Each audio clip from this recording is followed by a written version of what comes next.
செய்திகள் வாசிப்பவர் சிவசக்தி ஸ்டாலின்.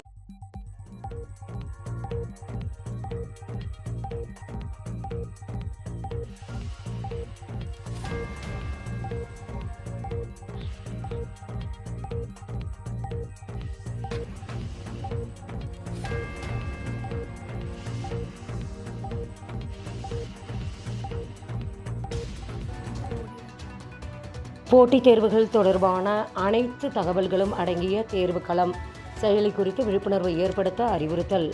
அரசு பணிகளுக்கான போட்டித் தேர்வுகள் தொடர்பான அனைத்து தகவல்களும் அடங்கிய தேர்வுக்களம் செயலியை குறித்து மாவட்ட அளவில் விழிப்புணர்வு ஏற்படுத்த உரிய நடவடிக்கை எடுக்குமாறு டிஎன்பிஎஸ்சி, டிஆர்பி உள்ளிட்ட தேர்வு முகமைகளை அரசு தேர்வுத்துறை அறிவித்துள்ளது.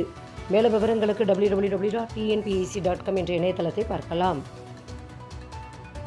முழாண்டு தேர்வு பள்ளிகளுக்கு பரந்த முக்கிய உத்தரவு. 6 முதல் 8ஆம் வகுப்புகளுக்கான முழாண்டு தேர்வு ஏப்ரல் 1 தொடங்க உள்ளது.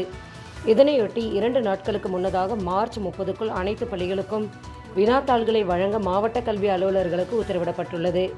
எமிஸ் தளத்தில் வினாத்தாள்களை அலுவலர்கள் டவுன்லோடு செய்ய வேண்டும் என தெரிவிக்கப்பட்டுள்ளது.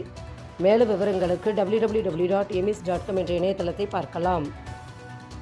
மத்திய அரசு அறிக்கையின்படி தமிழகத்தில் 82.5% பள்ளிகளில் திறன்மிகு வகுப்பறைகள். நாட்டிலேயே முதலிடம் என தமிழக அரசு பெருமிதம்.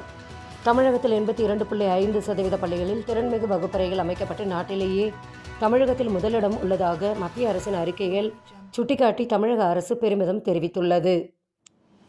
பள்ளிகளில் மாதவிடாய் சுகாதார மேலாண்மை. மாணவிகளின் நலன் காக்க சிபிஎஸ்இயின் புதிய வழிகாட்டுதல்கள் வெளியீடு.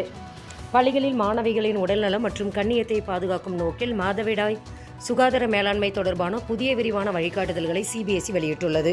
மேலும் விவரங்களுக்கு www.cbse.com என்ற இணையதளத்தை பார்க்கலாம். கோடை விடுமுறையில் பள்ளி மாணவர்களுக்கு ஜப்பானிய மொழியை கற்பதற்கு வாய்ப்பு. இந்திய ஜப்பான் தொழில் வர்த்தக சபை ஏற்பாடு.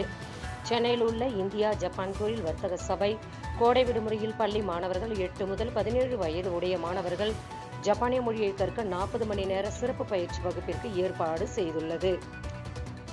செய்திகள் நிறைவடைந்தன. வணக்கம்.